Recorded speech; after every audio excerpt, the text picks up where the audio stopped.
अस्सलाम वालेकुम दोस्तों। हम पढ़ रहे हैं सी शार्प के सिलसिले में। ठीक है, हम इसके अंदर हम कंट्रोल स्ट्रक्चर पढ़ रहे हैं और आज हमारा जो ट्यूटोरियल है वो है 14 और इसके अंदर आज हम पढ़ेंगे नेस्टेड एफ एल्स स्टेटमेंट के बारे में। तो इसको हम एक नई एग्जांपल बनाते हैं। ठीक है, सेव करते हैं। Example number 14। ठीक है, 14 एग्जांपल डॉट सी एस के नाम से हमने इसको फाइल को अपनी को सेव किया हमने। ठीक है, इसके अंदर हम इस तरह से करते हैं कि ये सब चीज़ें मैं आज ख़त्म कर देता हूँ।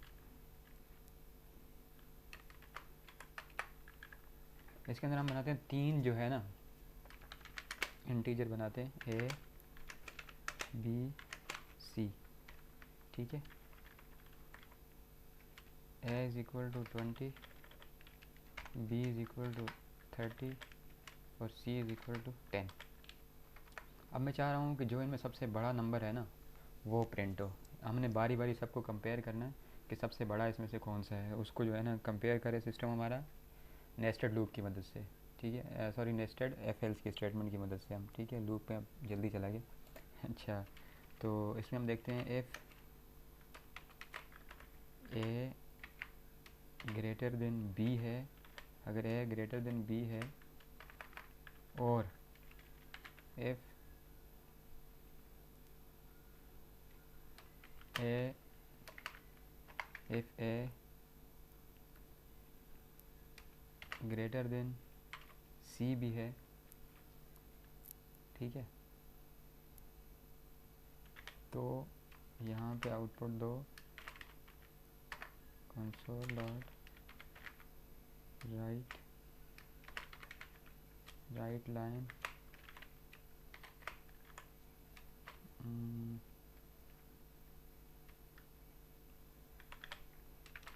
ए इज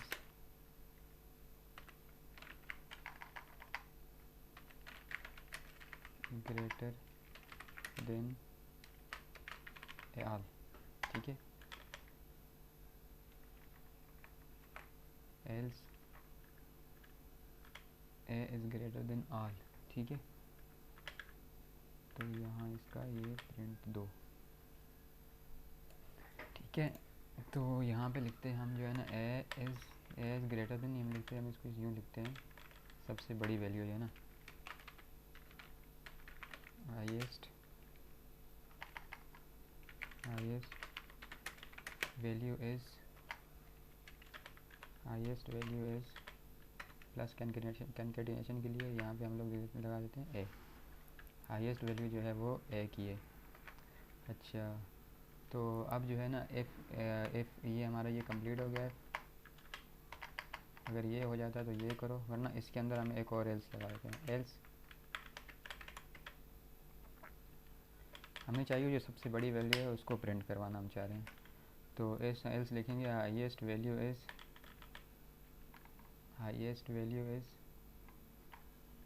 हम कह देते हैं कौन सी हमारी हाईएस्ट वैल्यू हो। अगर ये ए ग्रेटर देन सी है, ए बी से भी बड़ा है और ए सी से भी बड़ा है तो ये आना चाहिए। ठीक है, वरना यहाँ पे सबसे बड़ी वैल्यू कौन सी होगी, सी होगी। ठीक है, तो ये हमारा पहला स्टेटमेंट हो गया। अगर ए बी से बड़ा है और ए सी से भी बड़ा है तो यहाँ ए लिख दो, तो वरना ज़ाहिर है डेफिनेटली सी जो है वो इन दोनों से बड़ा होगा। ठीक है, अच्छा, उसके बाद हम लिखते हैं एल्स का स्ट्रक्चर हम स्टार्ट करते हैं और इसके अंदर हम लिखते हैं अगर if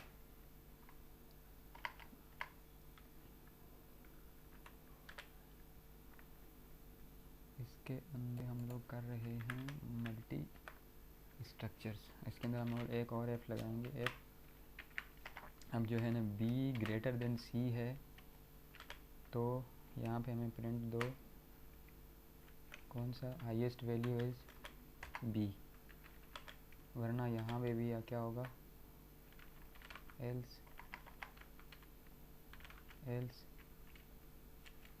highest value will be C. ठीक है, तो इस तरह से जो है हमने नेस्टेड लूप का इस्तेमाल किया। नेस्टेड लूप का इस्तेमाल करते हुए हमने नेस्टेड एफएल्स का इस्तेमाल किया हमने, ठीक है। ये हमारा यहाँ से ब्रैकेट ओपन हुआ और यहाँ पे जाके ये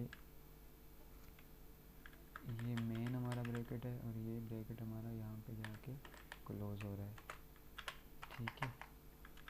और उसके बाद ये यहाँ पे कौन सा हमारा क्लोज हुआ, ये ऊपर वाला, ठीक है। यहाँ इसका एल्स पार्ट यहाँ से शुरू हुआ, इसका एल्स पार्ट, तो यहाँ आके क्लोज हो गया। उसके बाद हमारा मेन ब्रैकेट यहाँ पे एफ का क्लोज हो गया, ये वाला इसके साथ वाला। यहाँ से हमारा एल्स पार्ट स्टार्ट होता है, एल्स में ये होता है, ये वाला हमारा एफ स्टार्ट हुआ और ये यहाँ पे आके क्लोज हो गया। यहाँ से हमारा इसी का दूसरा पार्ट स्टार्ट हुआ, nested loop, nested F else का, और यहाँ पे आके कहाँ क्लोज हुआ, यहाँ क्लोज हो गया फर्स्ट का। और ये हमारा मेन क्लोज हो गया, ये हमारा एक्स्ट्रा है, ये हमारा मेन प्रोग्राम है, ठीक है। तो हाँ, इसको रन करके देखते हैं इसकी क्या आउटपुट आती है। कंपाइल करते हैं इसको हम, cdc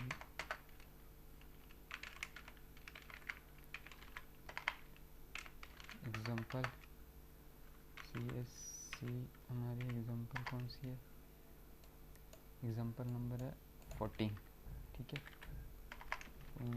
14 ex.cs एक्सपेक्टेड है कहाँ पे, लाइन नंबर 5 पे कह रहा है कि आपका कोई चीज़ मिस की है आपने। मैंने यहाँ पे क्या चीज़ मिस कर दी, हाँ मैं यहाँ पे इज इक्वल टू का साइन नहीं लगाया, इसको साइन वैल्यू नहीं की मैंने, शायद इसकी वजह से एरर आ रहा है, ठीक है। कंपाइल करते हैं, ओके कंपाइल हो गया। हम इसको रन करते हैं। एग्जांपल नहीं, 14 एग्जांपल हमारी ये देखें, हाईएस्ट वैल्यू इज़ 30, तो यहाँ देखते हैं, ठीक है, ये सही काम कर रहा है, इसका मतलब है highest value is 30।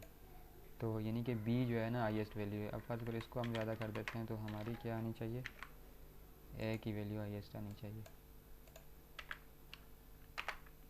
Okay. Example okay 50, इस पर मैंने चेक कर लिया, ये भी सही है हमारा।